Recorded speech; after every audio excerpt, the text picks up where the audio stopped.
Hello everybody and welcome back to another not applicable Formula 1 video. I hope that you're well, even with the summer break upon us. I know there's not much to talk about in terms of Formula 1 at this moment in time. There's no live races to talk to you about, but instead what I thought I'd do is take this opportunity to get to know you guys a little bit better and for you guys to get to know me a little bit better too by putting together the best Formula 1 team possible.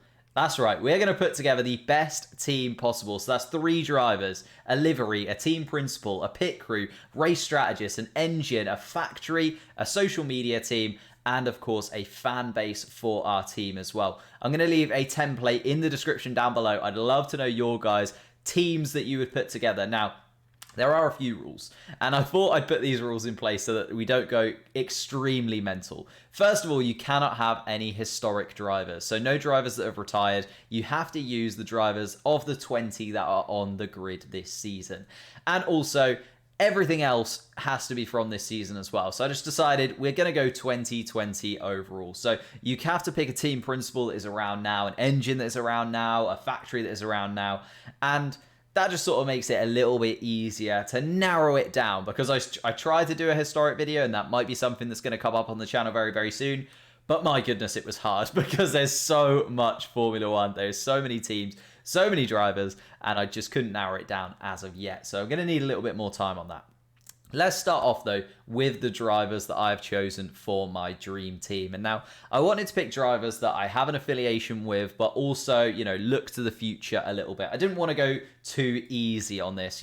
I could have just gone, I'm going to have Hamilton and Max Verstappen because they're the best 2 drivers on the grid this season.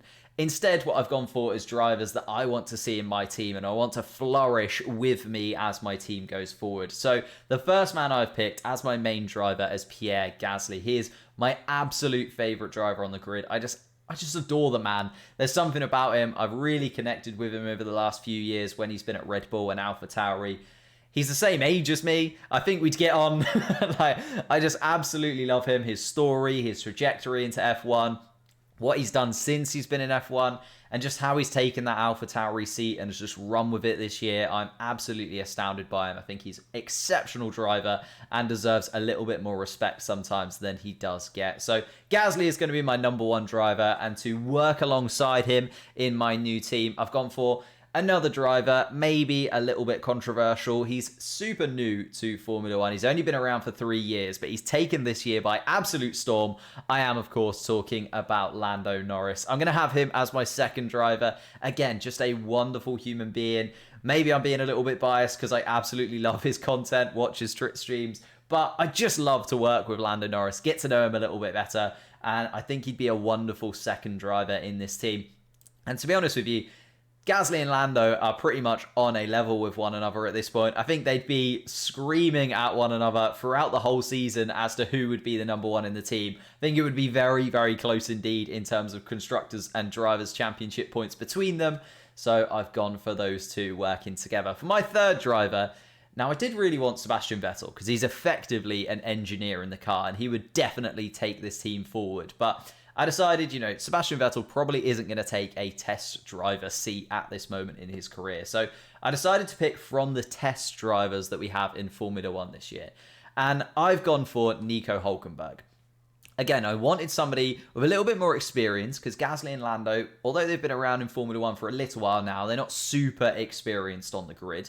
But Nico Hülkenberg has been there, done it, got the t-shirt. He's worked with pretty much every team on the grid at this moment in time. He'd be able to give so much insight into how those top teams work, how the top drivers come to be the top drivers. He'd be able to give so much knowledge that I just couldn't look past him, and I do absolutely love Nico Hülkenberg. I was a little bit upset that obviously he's not going to be in this season's grid apart from being a test driver. It doesn't look like he's going to get back into Formula 1 anytime soon. I can't really see a seat opening up for him in the near future, which I think is a shame because I think he's an exceptional driver. So I've taken him in as my test driver. I want him to be there helping Gasly, helping Lando to get the best out of themselves.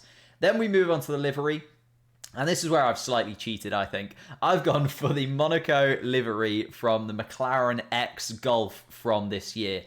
I know that that's kind of cheating because it's a one-off livery, but this colour scheme, this livery was just absolutely beautiful. I remember seeing the pictures for it in the first instance, and I was just fell in love with this car. It is absolutely sensational. It's everything that I want out of a livery. It's the colour scheme that I absolutely love. I love the orange. I love the blue.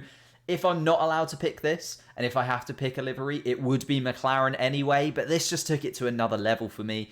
Absolutely sensational work from McLaren here. And I was kind of gutted that it was only for one race. I know that Monaco has this feel, and it made sense to have that style for McLaren at Monaco. And I think that's something that they should bring into F1 every single year. Let's just make Monaco this like standout livery race where everybody goes crazy and does a one-off livery for that race. But if I could have this all year, I would absolutely love it. So I've gone for this livery, and of course I've got Lando's helmet there as well to go alongside. I think the traditional sense with that sort of mix of modern technology, it just absolutely sung for me. Next up is Team Principal, and I think there's only really one person that I could have picked here. I absolutely love Toto Wolff. I look up to this man and adore him. I think he's absolutely sensational. What he's been able to do in Formula One in a very short time is just commendable in every single way. He was even able to sort of hold together the Nico Rosberg-Hamilton battle when that was going on at Mercedes. And the fact that he's gone through that, he's got that experience, he's built up this Mercedes team, he's been at the helm while Mercedes have been absolutely dominant. Like, they have won everything and anything over the last few seasons, and he has just been at the forefront from it. I think he does everything with aplomb. He just does everything with grace. He's incredibly well-spoken. He's the perfect team principal for me. I think he is incredible at what he does. As I said, I absolutely adore the man. I see myself in him in similar ways, and I'd love to be like Toto Wolff when I get that little bit older, but I think he is just absolutely sensational. A similar sort of thing when it comes to pit crew. I think there's only one right choice, and it is the Red Bull guys. They get those pit stops absolutely perfect every single time. You are sub 2 seconds all the time with a Red Bull pit stop. I know that they train like absolute machines, and they are so incredibly good at what they do. The Red Bull pit stop crew, they're just a level above everybody else. I can't even put it into words. They are sensational. I don't think you could pick anyone else. I'd love to know in the comments down below if you think anybody else is anywhere near the Red Bull pit crew, because personally I think they are on a level on their own. In terms of race strategy though, I've gone for AlphaTauri. I know that I've got Gasly in as my first driver, and maybe that's sort of leaned myself towards AlphaTauri. I just can't think of any races where AlphaTauri get it drastically wrong. I can't think of any races where, you know, they've picked the wrong tyre completely, or they pit stopped completely at the wrong time, or, you know, they've gone for a race strategy where they've sort of gone off on a tangent a little bit. I was sort of between them and Aston Martin. I think Aston Martin have been very good with race strategy this season as well. But I've opted for AlphaTauri, keeping maybe a little bit of that Gasly connection together. And I think AlphaTauri pretty much always get it right when it comes to tyres and race strategy.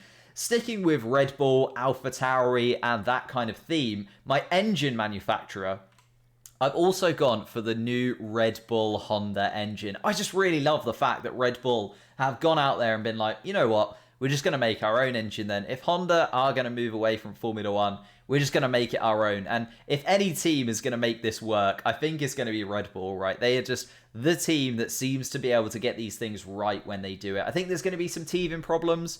You know, they're taking over from Honda, so they're not starting everything from scratch. But I just love the fact that they're making their own engine for their own team. I guess I could have gone for Alpine with this. Alpine and the Renault, they make their own engine for their own team. But just absolutely love that Red Bull are stepping into this. They're taking it on next year, and I'd love to be part of that engine manufacturing. So I've gone for Red Bull there. But in terms of the factory, I've not gone Red Bull. I've gone for Aston Martin because I want that Lawrence Stroll money. Lawrence Stroll seems like the kind of guy that only accepts the best. I think if you had Lawrence Stroll at the helm, he would only go for the absolute pinnacle. It'd be like, Lawrence, there's two options here that we can go down. This one's slightly cheaper, maybe a little bit less good. He'd be like, right, the most expensive one, the best one. Let's get the absolute top tier that we can. I want that Lawrence Stroll money in. I want that Aston Martin money in. And therefore, I'm going to go for the factory of Aston Martin. Get Lawrence Stroll in as my sort of cash daddy for my new team and sort of get him involved as much as possible. I know that I haven't picked Lance as a driver, but I'm thinking I can still talk him around. You know, he can keep his Aston Martin sort of connection if he wants to. But in terms of all the guys on the team that are going to be able to produce a factory that is just going to be absolutely exquisite, I think it's this guy. You know, they're putting towards the new Aston Martin factory, and I think it's going to be phenomenal. Cannot wait to see what it looks like on the inside. But Lawrence Stroll, basically, for the money. In terms of social media, I've gone for the McLaren social media team. I think the Unboxed series that they have on YouTube is one of the best sort of F1 content that you're going to find out there. I absolutely love it. I watch it every single time that it is about. And I just want to get more behind the scenes from the McLaren team. I know that they already do this Unboxed series, but I just want more from them. And I think that's what you really want from a social media team. When you watch something that they've created and you actually just want more after you finished it, I think that's a really good sign of a really good social media team. Again, I Denard over Aston Martin for this. They've been very good this season, but this series from McLaren just edges it for me. And then finally, the fans of my Formula One team. So I've put together everything else, but the most important thing, I think, is the fans. So I've gone for the Ferrari fans, the Tifosi.